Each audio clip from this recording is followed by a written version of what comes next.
होंगे दोस्तों, that's a big breaking है। और वो ये है कि प्राइम मिनिस्टर मोदी ने अनाउंस किया है G20 में कि जो G20 इंडिया डिक्लेरेशन है वो अप्रूव हो गया।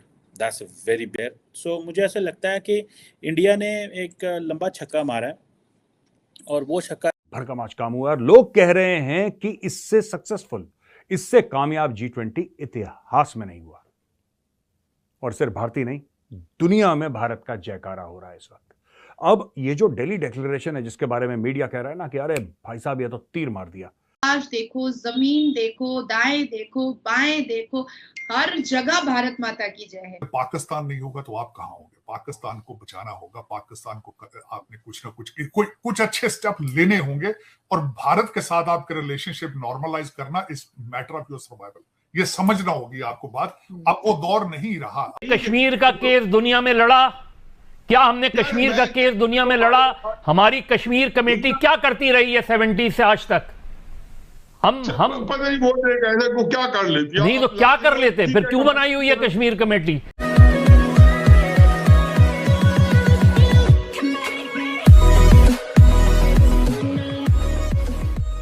नमस्कार दोस्तों, अब यहाँ पर बात हो रही है कि G20 जिस तरीके से इंडिया ने ऑर्गेनाइज यहाँ पर किया है, बहुत ही बढ़िया लेवल का यहाँ पर छक्का मारा है, या फिर आप कह सकते हो कि बहुत ही बढ़िया परफॉर्मेंस थी।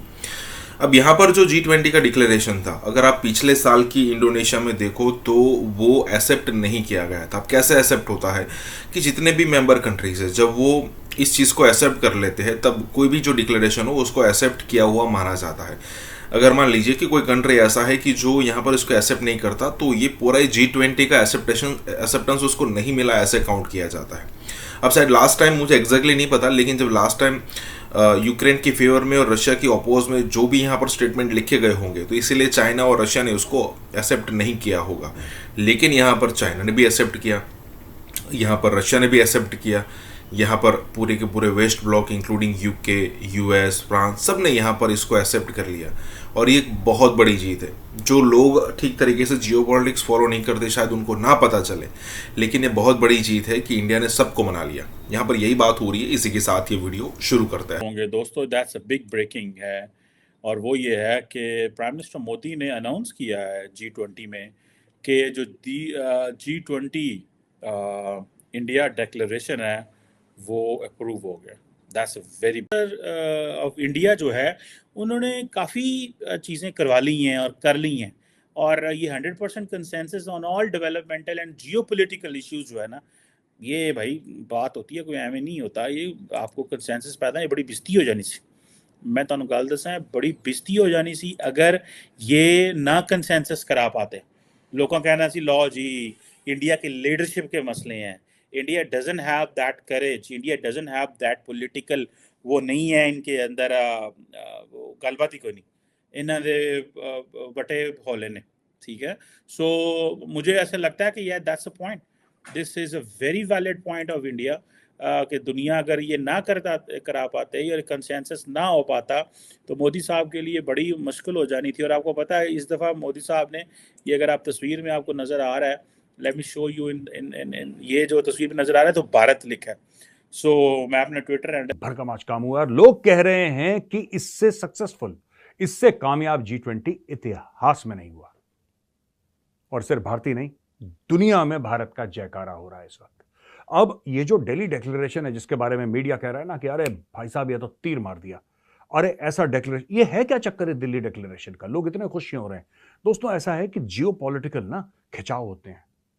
मेरे देश का जो इंटरेस्ट है वो दूसरे देश का तो नहीं है, और जो दूसरे देश का इंटरेस्ट है वो तीसरे देश का तो नहीं है, लेकिन बैठे सभी एक कमरे में हैं, बैठे सभी एक टेबल पे हैं, और सभी से हामी भरवानी कि भाई आप क्या समझते हैं उसके बारे में और आप क्या समझते हैं, ये सब कुछ बैक में सब कुछ करवाना और एक डिक्लेरेशन करवाना जिसमें 100% लोग ये बोलें कि हाँ हम अग्री करते हैं जो आप लिख रहे हैं इसके ऊपर, हम उस पर साइन करने के लिए तैयार हैं।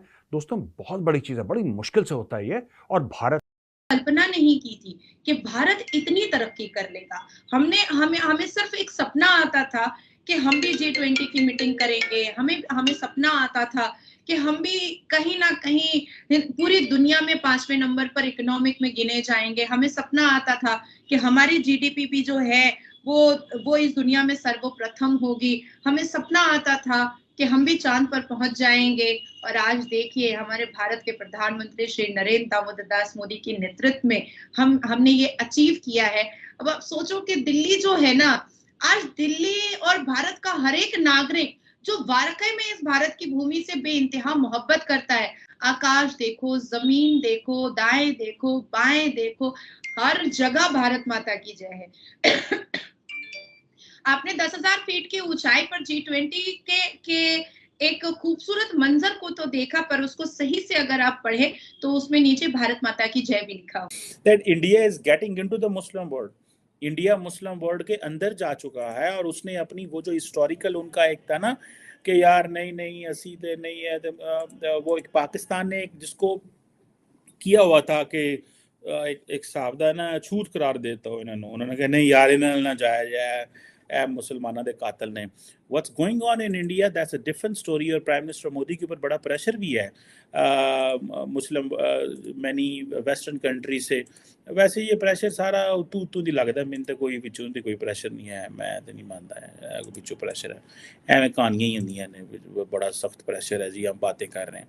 अगे वो अंदर बैठ के उनको परवाह ही नहीं करते यार, वो किसी के मुँह नहीं लगाते, वो किसी की जरूरत ही नहीं होती। वो कहते हैं यार ठीक है कर लेंगे, क्या हो गया, क्या मुसलमानों के साथ हम क्या कर रहे हैं।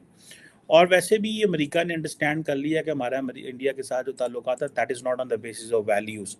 अमेरिका इंडिया ताल्लुकात is on the basis of interest. मैं हैरान हूँ जो नंबर्स मैंने देखे, वहाँ तैयारी की हुई है जो उन्होंने भारत नई दिल्ली में 20 बुलेट प्रूफ गाड़ियां ली गई हैं, 4 फाइटर जहाज उड़ते रहेंगे ऊपर, 1,30,000 सिक्योरिटी के लोग जो हैं वो सिक्योर करेंगे उस एरिया को, 475 जो पुलिस वैन्स हैं वो हैं वहां पे। अमेजिंग जो उन्होंने इसकी सारी तैयारी की है, इट्स अमेजिंग। मैं समझता हूँ it's a big honour for south Asia, it's no question about it. वो बिजनेस में है, they are not in a non profit idea. लेकिन उस आइडिया में एक मैं आपको बात बता दूं जो सबसे ज्यादा मुझे इसमें स्मार्टनेस नजर आई है, तो वो भारत की नजर आई है। वो किस तरीके से उन्होंने कश्मीर में सारी इन्वेस्टमेंट यूएई की करवाई है। क्यों? उसका बेनिफिशियरी किस तरह वो होंगे? आप उनसे कर्जा लेते हैं, इन्वेस्टमेंट उधर यूएई कश्मीर। अब कश्मीर की प्रोटेक्शन, कश्मीर की सेफ्टी और हालात अब यूएई का मैटर बन चुका है। तो वो जो अपने कर्जदार होंगे उनको कहेंगे भाई यार इधर नहीं जाना, इधर हमारी इन्वेस्टमेंट है। तो दे आर वेरी स्मार्ट मेरे ख्याल में। सर ये तो बोलेंगे वो तो नॉन स्टेट एक्टर है, हमारा तो कोई लेना देना ही नहीं है, ये तो एकदम मुकर जाते हैं। मुकरने से क्या मुराद, आप पाकिस्तान में बैठी हैं, आपको पता ही है वीगो डाले आते हैं, क्या करते हैं आपको पता ही है। मेरा मकसद है ये कोई ढकी छुपी बात तो नहीं है। Vigo is part of your culture बन चुका है, वीगो डाले में आना, उठा के चले जाना। सर वो तो है, लेकिन जो कश्मीर में लोग भेजे जाते हैं वो भी तो कोई नॉन स्टेट एक्टर नहीं होते ना, वो भी तो हमारी तरफ से खुद ही भेजे गए होते हैं। सब पता होता है क्या हो रहा है, लेकिन ये लोग ना रोकते हैं और ना रोकना चाहते हैं। लेकिन इन चीजों सबको रोकना होगा फ्यूचर में। अगर आप सर्वाइव करना चाहेंगे, अगर पाकिस्तान नहीं होगा तो आप कहाँ होंगे? पाकिस्तान को बचाना होगा, पाकिस्तान को आपने कुछ ना कुछ अच्छे स्टेप लेने होंगे, और भारत के साथ आपके रिलेशनशिप नॉर्मलाइज करना इस मैटर ऑफ योर सर्वाइवल। ये समझना होगी आपको बात। अब वो दौर नहीं रहा। कश्मीर का केस दुनिया में लड़ा, क्या हमने कश्मीर का केस दुनिया में लड़ा? हमारी कश्मीर कमेटी क्या करती रही है 70 से आज तक? हम पता नहीं बोलते कैसे को क्या कर लेती नहीं तो क्या कर लेते, फिर क्यों बनाई हुई है कश्मीर कमेटी? सिवाय दौरों के लिए बनाई हुई है। आपकी आजाद कश्मीर की लीडरशिप क्या करती रही है? कि हमने कश्मीर की मूवमेंट में पाकिस्तान इस लिहाज से बड़ी बुरी, कि जब वो कश्मीर को काबू करते थे इंडिया अमेरिका को इन्वॉल्व करके हमारे ऊपर, यानी कि 91-92 के अंदर उन्हें रोग आर्मी के जो इश्तिहार आए थे, क्योंकि वहां से वो निकल आया था अफगानिस्तान से। मेमल आपकी इसके ऊपर क्या राय? ठीक है मेरे साहब, आपका पॉइंट आ गया। हमारी पॉलिटिकल लीडरशिप ने जब भी नेगोशिएशंस करने की कोशिश की, जब भी अटेम्प्ट्स हुई, चीजें बहुत ज्यादा कॉम्प्लिकेटेड है। मैंने फिर यही कहा कि गलतियां दोनों तरफ से हुई हैं। हल अगर मुज़ाकरात नहीं होते तो ये ठीक है, हमें अपने आप को मजबूत करना चाहिए, बिल्कुल, उसके ऊपर इकोनॉमिकली मजबूत करना चाहिए।